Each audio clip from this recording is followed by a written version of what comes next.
Checking back in with Quincy City Council President Nina Liang for a little recap on the October 4th council meeting. Hi, Nina. Hi, good morning. How are you today? I'm just dandy. It is freezing, but it is what it is. I think the last time you and I had spoken, we talked about Christmas things. And I think between last week and this week, I'm just resigning myself to the fact that it's getting cold and there's nothing we can do.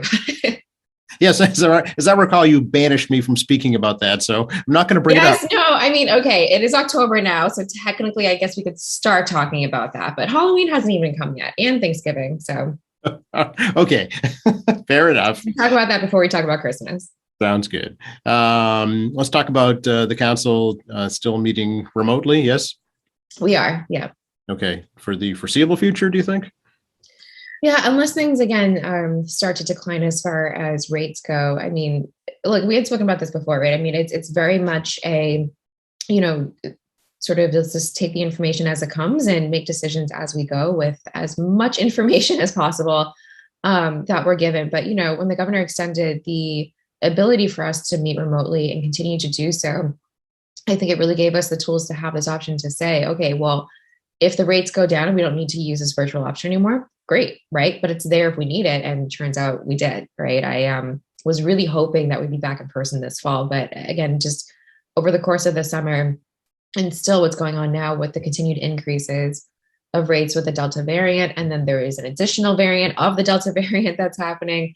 Again, for us, the priority is whatever items being discussed in front of the council, that it should be open to the public, right? And if that's the case, there could be days where nobody from the public comes in and participates in the meetings, but there could be days where there's, quite a number of them. And, with that kind of unknown, having to factor in accessibility and the safety of everyone involved in these meetings or participating in these meetings, again, just staying virtual right now is the safest way to go, I think. And so if things change dramatically, between now and the next meeting, great. Would love to be back in the chambers. Would love to see my colleagues again. I know, we're all itching to see each other in person again. So that would be great. But, it just, again, it's a matter of following the information as it comes out and making the best decision from there. Yeah, it's a good point. It's not only about the counselors, it's about the public that would come to the meetings also. Well, that's what's been the driving decision for all of us the last year and a half, right? I mean, there's 9 of us in total. We do have, the council staff as well. We do have folks in the mayor's office who attend every single meeting also. So, there's little over a dozen or so of us where we could internally say, okay, the chamber is large enough to fit all of us if we just, spread out across the chamber and that's all well and fine. But, you're right. This decision isn't about us, right? At the end of the day, ultimately, it's about the folks who are attending those meetings, staff included, right? Like it's a decision that we need to make sure that everyone is safe. And so that's been the driving force behind the conversations I've been having with my colleagues and the decision to stay remote for now. It's because of that. So again, if we can do so safely with everyone involved, wonderful. But until that's like a guarantee, it's not a risk that, I'm willing to take to put anybody in jeopardy, whether they're caring for somebody who is susceptible to, or more susceptible, right, than anyone else to get this virus, or if they have kids at home that are not vaccinated, or maybe there are folks who don't want to be vaccinated, who want to come to the meetings, and then other folks who are vaccinated maybe feel uncomfortable with that, or vice versa, right? I mean, whatever the case may be, again, ultimately, it's about making sure everyone feels safe being part of these meetings in some form, and that form happens to be virtual right now. Sure. Let us know if things change so we can let folks know. We will. You guys have been great. And I just want to say a quick thank you for that, by the way, because, yes, a lot of folks have been tuning in to the meetings by just dialing into the Zoom that Jen sets up for us, or they dial in through their computer and they listen that way. And that's great. But, whenever I talk to people about the meetings and they know what's going on, is because they're watching QATV, right? So that hasn't changed. Like the consistency of residents who watched our meetings through QATV, through you guys taking care of it and broadcasting it for us, those numbers haven't changed, right? And so it obviously helps that you guys are continuing that with us. And I appreciate that. Oh, you're very welcome. It's our pleasure. Happy to hear that too. We don't get a lot of ratings, if you will. So it's nice to hear that folks are using the service the way it was intended. How about last night? Was it well attended, would you say, by the public? It was a pretty short meeting, right? It was a pretty short meeting. So we did have a couple of folks log in who again, and this is how we can tell, right? It's a little bit more difficult on Zoom because you can change your name on Zoom and, you don't put your video on it. So quite a number of times we actually have, department heads and people who work within local government who attend our meetings just to tune in, right? And sometimes it's really neat to see. And so last night we had a couple of folks who were from the public who logged in as well. And, I'm hoping that if people missed the meeting last night because they didn't tune in to Zoom or to QATV Channel 9 when it was being aired, that they'll tune in moving forward once you guys re-air it, because it was a really interesting conversation, right? To look and see how the redistricting of our city worked out, right? So really cool conversation. It was really neat to be able to see the map of all of the new wards and the precincts. And this won't, take place until January of next year. So I don't want folks to think, oh, well, we voted on this new map. All of a sudden, I'm not, in Ward 3, Precinct 3. I'm all of a sudden in Ward 3, Precinct, 2 or 1 or whatever. That's not the case until January. So it doesn't take effect until January. So between now and then, if folks are interested, I always think it's really neat to go and see the changes that have taken place. I really encourage folks to go, to again, tune into QATV when you guys broadcast it, or they can go to the city's website and go under the city council page, and all of our agendas are posted there. There is an electronic document that people can look at where they can zoom into the map and check everything out. Yeah, and we'll also post it to our website so folks can watch it anytime there as well. Great. Thank you. What were some of the changes? So for me, the most exciting news is that we, surpassed 100,000 folks, right? And now this is all of the information that's being presented comes with a disclaimer and the acknowledgement. Two things, I suppose. One is that the clerk, Nicole Crispo, has done a phenomenal job. Her and her team, prior to the pandemic, prior to even sitting down to start this redistricting, right, or sort of redrawing of the lines of the map, they've worked tirelessly to make sure that people are aware from the get-go, right, of filling out the census, making sure you're recorded, the importance of that. You and I got to talk about that, right? It's about being counted and making sure that, this helps us to define what we receive in state and federal funding, right? If we're a city of 30,000 people versus 100,000 people, it makes it a lot harder to ask for even more resources if they look and say, you're only 30,000 people. What do you need all those resources for, right? So the more people that participate, the better it is for all of us to be able to get that kind of support, financially and otherwise. And so, she's done a phenomenal job in the last 2 years, and having to work around a pandemic to make sure that as many people are as informed and counted as possible. But,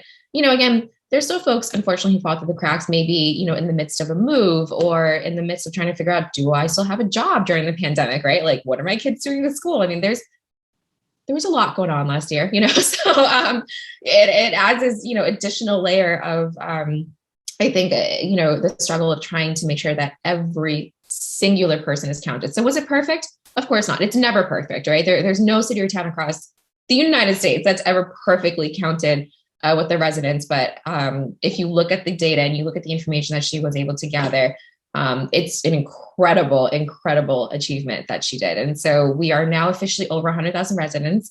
I have the number in front of me. We're at 101,636. So again, you think about the disclaimer that there are maybe, some folks out there who hadn't filled it out. So we're likely a little bit over that. But the hard number is 101,000. So that's pretty neat.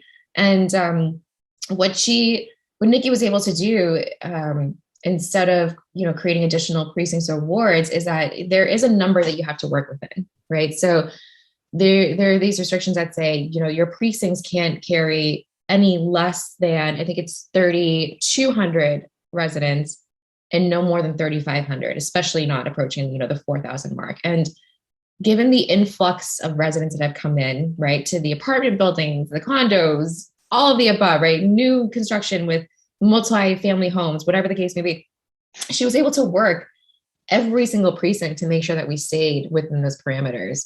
So it is not an easy feat, right? I'm sort of jumping all over the place with the explanation, but it's all to say that this is a very, very vigorous process, right, Joe? So like you and I can live on the same street. You live on Main Street, I live on Main Street, you're right across the street from me, but for whatever reason, because of the way the lines are crossed, maybe you need to be counted in that district, because if you move over to this district, well, then all of a sudden we're surpassing that number, right? And we're over the number that we need to be per precinct. Okay, so we'll remove you, right? And we'll look at the next. So even on the same street, sometimes, I mean, you have to pick very, very carefully every single house you're bringing into, each precinct line. And it's across the entire city, right? So just think about that. How many streets, how many homes, how many condos, how many apartment buildings, how many, multifamily homes, all of the above, right? You bring in one condo building, maybe that's a 5-story condo building, right?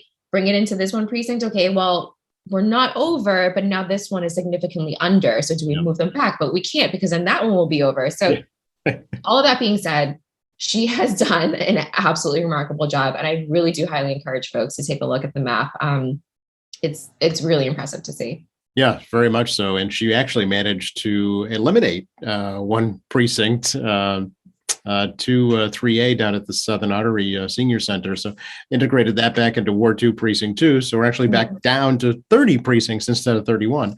Right. So yeah, she's done a really good job at not only saying, this is where the numbers need to hit, and that would be great, right? She also, she knows the city. She knows the city inside and out. So she also is being respectful of the fact that it's okay. Well, if I cut a precinct down this street, physically it doesn't make sense, right? Like physically it doesn't make sense for these residents here to be counted in this precinct, because then when they go to vote, they have to cross over railroad tracks and go across the whole, section over here to get to that. It just doesn't make sense. And so she has taken so many things into consideration. And again, it's very, very impressive. It's helpful to know that we had somebody who knew this city inside and out, making and drawing these new lines, right? Because again, it's very different. You look at a map and, again, I have it in front of you, you can sit here and say, okay, it makes sense to draw a straight line down that way.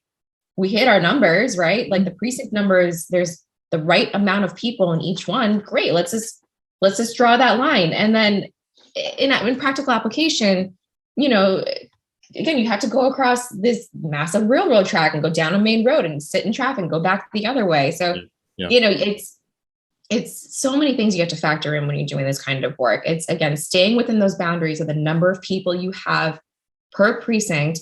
But it's also knowing this city, right? Knowing the neighborhoods and making sure that people, when they get placed in one precinct or the other, physically, practically speaking, that it makes sense. And that's what we were lucky enough to have in Nikki, that she had considered all these things, and I'm sure more things that I can't even think about. And she's just did a remarkable job. Yeah. Most importantly, I think she mentioned the fact that there won't be any polling place changes. So I think that's significant. So, folks can vote where they normally vote. Yes. I believe that there are, I think she said, so there were 16,500 people who will have their wards and or precincts changed. Yeah. And out of those 16,500, 4,500 of them are registered voters. And so between now and January, when it comes into effect, she's going to do what she needs to on her end to make sure that residents are notified and that they know what, if any, changes are being applied to their voting area. Right. And again, as you pointed out, they don't take effect until 2022. So Correct. No changes for the upcoming city election on November 2nd at all.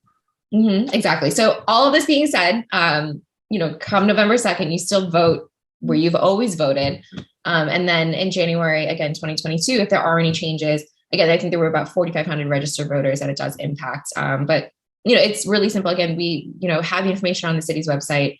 I always encourage folks to go to wheredoivote.ma.com. That's a very easy way to either change your registration, check your registration, see where you to go to vote. And again, Nikki's going to do what she needs to on her end to make sure that folks are notified as well. So, Yep. So I'm assuming this council accepted the map. That's correct. Yes. So we accepted it, and then she needs to go and present the accepted version to the mayor to sign, and then at that point she needs to give a presentation for approval statewide, and then hopefully, again, by the end of the year, it'll go into effect. Or not the end of the year, but it'll be official at the end of the year, and then go into effect January of next year. So. Okay, excellent, very good. And there was really only one other item, right, on the council's agenda for the resolve. Yeah. Yes, the resolve is sort of an update / continuation of the conversation that we had last week when Councilor Phelan had introduced a resolve, which again is a sort of declaration of the council to essentially ask of the state enforcement bodies, right, to enforce the fact that there is already in existence a commercial vehicle ban on Furnace Brook Parkway and some other state-run roads that come through the city, right? And so what he did is, after talking to our Ward 6 counselor, Councilor Harris, and then, talking to a number of other colleagues as well, finding the fact that, look, this is happening on Quincy Shore Drive as well. Right? And Quincy Shore Drive is also, again, run and managed by the state, right? And so what Councilor Phelan did is, he took last week's resolve, and instead of, passing that, we already passed it last week, but essentially saying, before we pass that along to make the formal request to the state, let's make sure we add in Quincy Shore Drive as well, so that the formal request will have the ask of saying, not only do we want you to enforce this commercial vehicle ban on Furnace Brook, we also want you to do that for Quincy Shore Drive, which for both of those roads that run through the city, you're not supposed to be driving these, tractor trailers down these roads. And for anybody who knows, when they're trying to avoid Hancock Street and they're taking either of these two roads instead, it's a nightmare, right? And sometimes in the middle of the night, right? Like late at night, when folks are driving home, right? Like you can hear it, you can feel it, you can see these trucks, like, going through these roads. And these roads aren't meant for that, right? They're meant for you and I to drive down or to ride our bicycles down, right? It's not for these tractor trailers to say, I'm going to use Quincy as a cut through, which continues to be a problem. Super grateful again to my colleagues for presenting this, and hopefully this will, not only improve safety for all of us traveling through the city, but also reduce congestion and help with our traffic problem, right? But ultimately, we need partnerships, right? We need partnerships of the state who, again, oversee and enforce these kind of rules on these roads to really help us out and make sure that it happens. I'm assuming the state legislative delegation is included in the notification process. We're sending it to everyone who will listen to us. Whoever we can throw a flare to, we will do so. I think we spoke about this. We've always been super lucky with the state delegation that we have here in Quincy. Whether it's with the Speaker of the House, with Senator Keenan, with Representative Chan, Representative Ayers, and even Representative Hunt.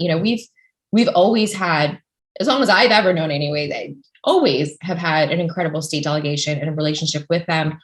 So I have no doubt that they're going to be, helpful with this, because they live here too. At the end of the day, they also live here. So they know just as well as we do about these kinds of issues, because they live here, right? They travel these streets every single day. So excited to always work with them for sure. Well, it's not a matter of enacting a new law. It's an existing law. You just want it enforced. Correct. Exactly. Okay.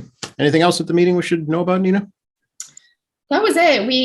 We're going to be having some committee meetings coming up. I think, again, you and I spoke about this the last couple of meetings, that whenever there is an ordinance or sometimes even a resolve, we move it into either one of the three larger main committees of the council, which are finance, ordinance, and oversight.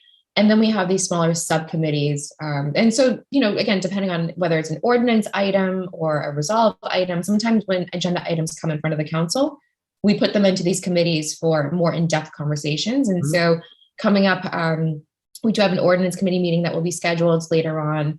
We'll have finance and oversight as well. So on top of the regularly scheduled council meetings, I hope folks will tune into committee meetings so they can, be a part of the conversation as we go more in depth with some of the items that we were discussing earlier this year. Okay. And when's the next full council? So the next regularly scheduled full council meeting is going to be on, I have the date here, Monday, October 18th. And then after that, it'll be the municipal elections, November 2nd. Everyone please go vote. And then after that will be the next formal city council meeting, which is Monday, November 8th. Okay, very good. By then we'll be freezing, you and I. We'll just, we won't even be like, oh, it was such a beautiful day today. By then I think you and I will be, sitting here shivering about. No, it'll be Indian summer, so we'll be nice and warm and toasty. I like that. It's all a frame of mind, right, Joe? Exactly. Yes. It's all in your head. Has there been any talk among your colleagues about the next council president? Not that I know of. I know some folks are interested in seeing, of course, if we're going to stay remote or if we're going to, go back to being in person or not. For me, especially, like I very much am always just looking at, okay, are we all going to be able to keep our jobs past November 2nd, right? If so, great. Like we'll move on after that and have the conversation. Okay. But no, honestly, there's so much work still in front of us right now as the council body as it is, right? The 9 of us, again, have a number of things that we still need to move forward through, engage the public on, have these committee meetings. And so that's kind of where the focus is right now. Again, I was just mentioning to you earlier that we had to schedule these additional meetings in committee and, finding these items that we can partner with the state on. We still have to look through, what's going on with the funding that's come down from the state. So there's a lot that's still in front of us right now that we've been focusing on. So I guess we'll have to see what happens after the election. Okay. All right. So first things first, right? Exactly. Yeah. Work is the most important thing. First, we need to do our jobs, and then after that, we'll think about the next council president. But yeah, first and foremost, the focus whenever I'm talking to my colleagues is, what's going on with the agenda, what's coming down the pike, what meetings do we need to schedule? So it's, we're focused on the work right now. Okay. We will check back on the 19th, if that's okay. Sounds good. I'll talk to you then. Thanks, Nina. Thanks. Bye.